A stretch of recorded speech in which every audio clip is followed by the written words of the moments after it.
Hey everyone, welcome back to my channel. In today's video, I will show you how to fix pending payments on Cash App using your phone.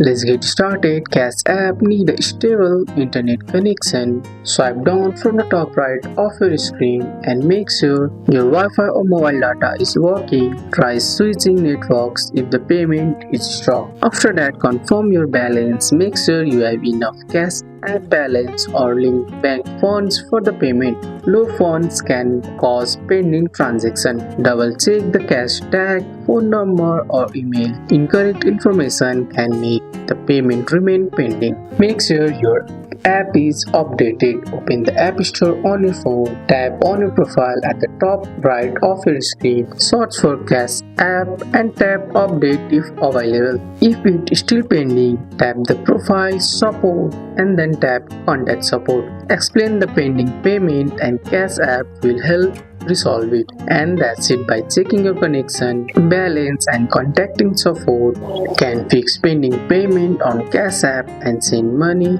smoothly on your phone. That's all for today's video guys. I hope you guys like this video. If you found this video helpful, drop a like, subscribe for more videos. Thanks for watching. See you in the next one.